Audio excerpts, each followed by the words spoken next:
जानकारी आ रही है कि इजराइल की लेबनान में एक बड़ी कार्रवाई देखने को मिली है। ये कार्रवाई कहां हुई है? लेबनान में हुई है। किस पर हुई है? ईरानी कुछ फोर्स पर हुई है, जिसका एक कमांडर तक मार दिया गया है। तो ये जानकारी आ रही है कि इजराइल की लेबनान में बड़ी कार्रवाई देखने को मिली। ईरानी कुछ फोर्स का कमांडर मारा गया है। आईडीएफ के ड्रोन स्ट्राइक में मारे जाने का दावा किया गया है। मिडिल ईस्ट के ज्यादातर देश हैं जहां पर सिर्फ और सिर्फ अशांति देखने को मिल रही है। इजराइल में ले लीजिए, लेबनान में ले लीजिए, ईरान में ले लीजिए, इसी तरीके से यमन, सीरिया और हर जगह सिर्फ और सिर्फ अशांति है। ऐसे में इजराइल और ईरान के बीच में संबंध पहले से अच्छे नहीं है।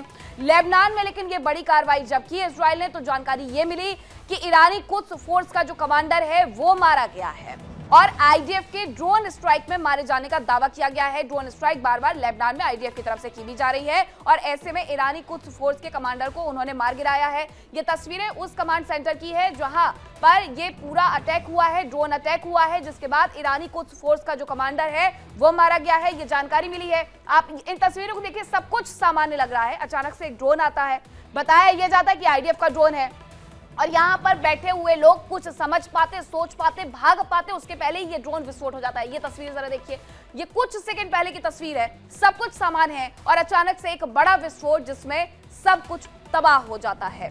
तो ये जानकारी मिली कि किस तरीके से आईडीएफ ने ड्रोन स्ट्राइक की, ईरानी कुछ फोर्स के कमांडर को मार गिराया है।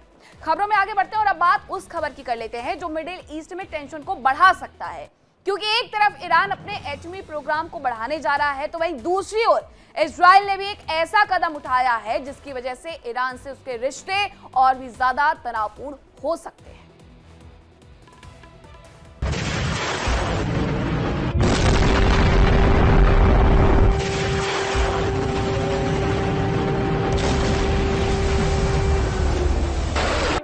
ईरान का बड़ा कदम।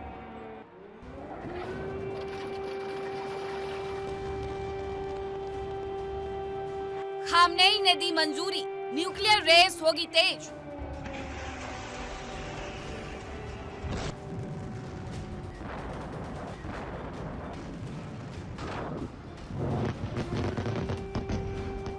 मिडिल ईस्ट में एक बार फिर हथियारों की रेस तेज हो सकती है। एक बार फिर मिडिल ईस्ट में तनाव बढ़ सकता है।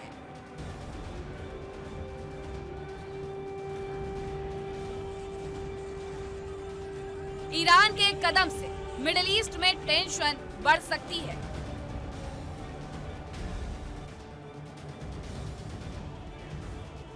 इटली के think tank Indian institute for political studies के रिपोर्ट के मुताबिक ईरान जल्दी छोटे परमाणु हथियार बना सकता है।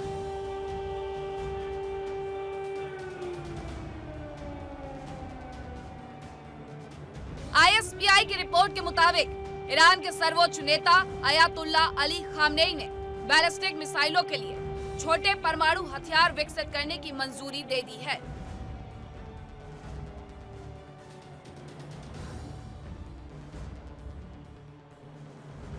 रिपोर्ट के मुताबिक खामनेई ने यह फैसला इजराइल और अमेरिका के साथ जून में हुए युद्ध के बाद लिया।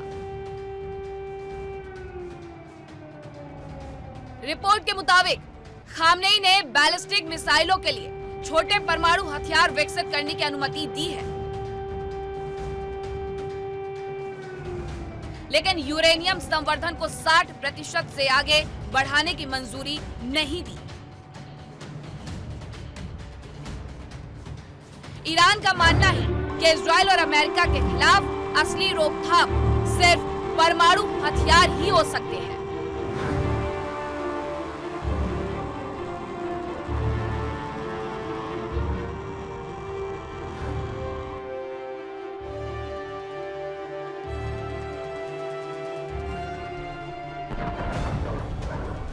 रिपोर्ट में दावा किया जा रहा है कि ईरान को यूरेनियम के 60% से 90% संवर्धन तक पहुंचने में केवल कुछ हफ्ते लग सकते हैं, यानी महज कुछ हफ्तों में ही परमाणु हथियार तैयार हो सकते हैं।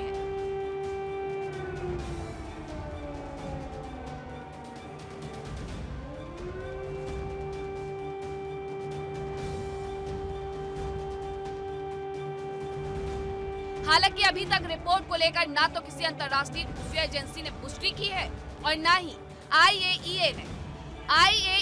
मुताबिक 13 जून 2025 तक ईरान के पास 60% तक संवर्धित 441 किलो यूरेनियम था।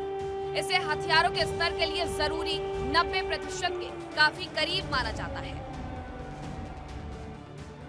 नवंबर 2024 की अमेरिकी रिपोर्ट में कहा गया था कि अगर इसे और संवर्धित किया जाए तो ईरान के पास दर्जन भर से ज्यादा परमाणु हथियार बनाने लायक सामग्री हो सकती है।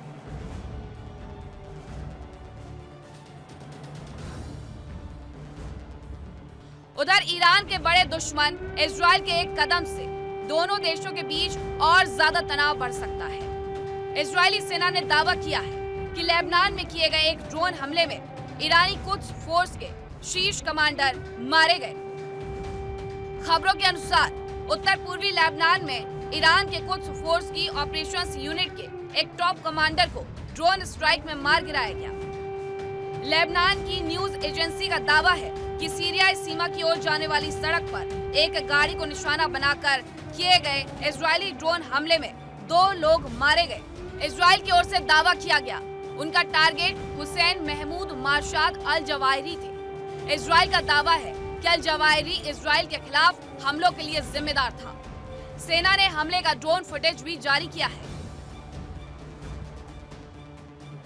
यरूशलेम पोस्ट के मुताबिक मारे गए कमांडर अल जवाहिरी एक बहुत ही प्रोफेशनल इंटेलिजेंट एजेंट था, जिनके पास आर्म एलीट कुद्स फोर्स के टेरर एजेंट से भी ज्यादा कई असाधारण क्षमताएं थी।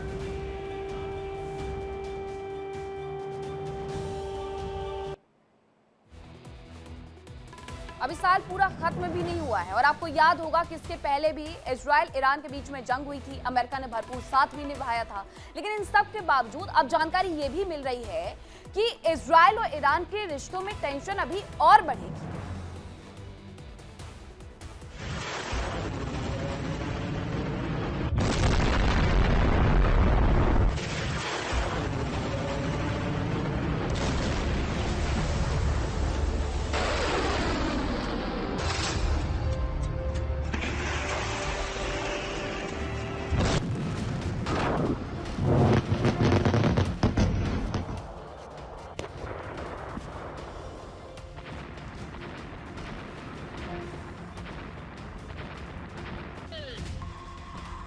जाहिर है कि ईरान और इजराइल के बीच तनाव बढ़ सकता है। नेतन्याहू ने इस बढ़ते खतरे को लेकर देशवासियों को आगाह किया है। उनका कहना है कि ईरानी मिसाइलों का खतरा बढ़ता जा रहा है और इजराइल को हर स्थिति के लिए तैयार रहना होगा।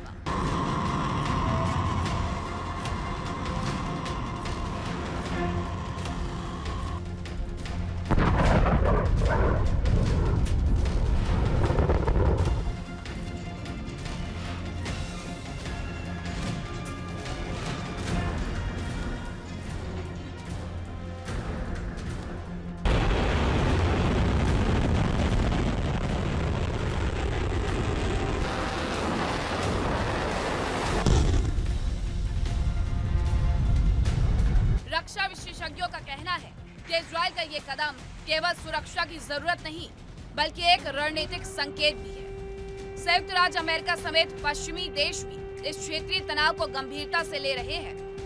विशेषज्ञों के अनुसार ईरान के पास अब इंटरमीडिएट रेंज मिसाइलों की संख्या में जबरदस्त इजाफा हो चुका है। कुछ रिपोर्ट्स के मुताबिक ईरान ने पिछले 6 महीनों में अपने मिसाइल सिस्टम को दोगुना कर दिया है। इजराइल ने इस खतरे का मुकाबला करने के लिए न सिर्फ अपने मिसाइल डिफेंस सिस्टम को अपग्रेड करने की योजना बनाई है, बल्कि नई तकनीकियों में भी भारी निवेश करने की तैयारी कर रहा है।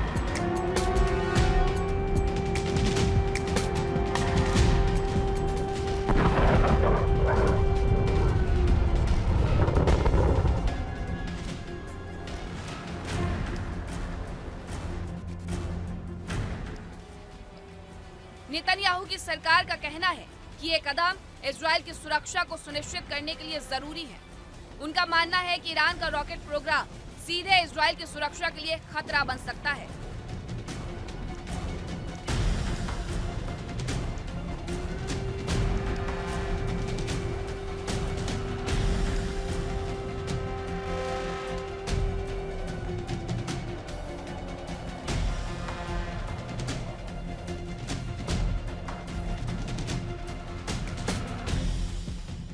हालांकि इस रक्षा बजट में इजाफा वैश्विक स्तर पर भी चिंता का कारण बना हुआ है। विशेषज्ञ कहते हैं कि अगर इसी तरह हथियारों की होड़ बढ़ती रही तो क्षेत्रीय तनाव और भी गहरा हो सकता है।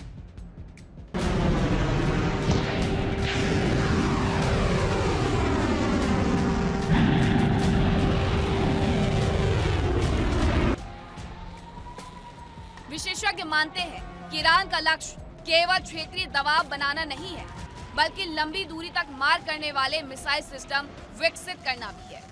इससे इजराइल समेत पूरे मध्य पूर्व में तनाव बढ़ रहा है।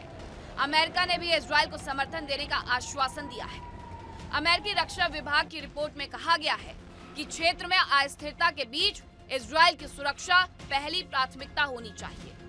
रक्षा बजट बढ़ाने का मतलब केवल नए हथियार खरीदना नहीं है, इसमें इंटेलिजेंस नेटवर्क, साइबर डिफेंस और उन्नत टेक्नोलॉजी का विकास भी शामिल है।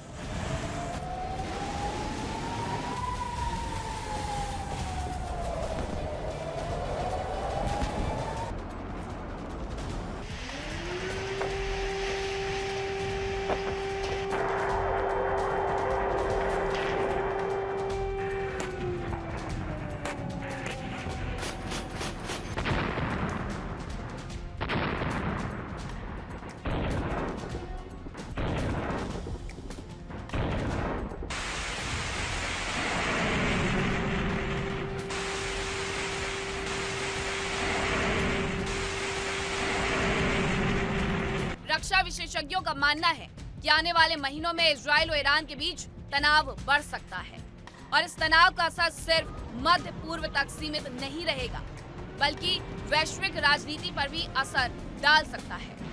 अमेरिका ने चेतावनी दी है कि ईरान के मिसाइल प्रोग्राम पर अंतर्राष्ट्रीय निगरानी बनी रहेगी, लेकिन अमेरिका और इजराइल की ये योजना इस क्षेत्र में हथियारों की होड़ को और तेज कर सकती है।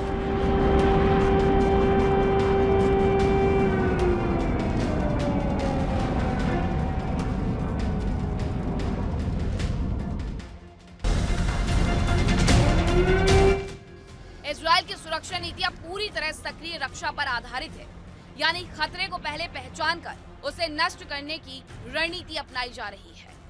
जाहिर है कि ईरान की बढ़ती ताकत मिडिल ईस्ट में तनाव की बड़ी वजह बन रही है। ऐसे में यह तनाव कब जंग में बदल जाए, कहना मुश्किल है।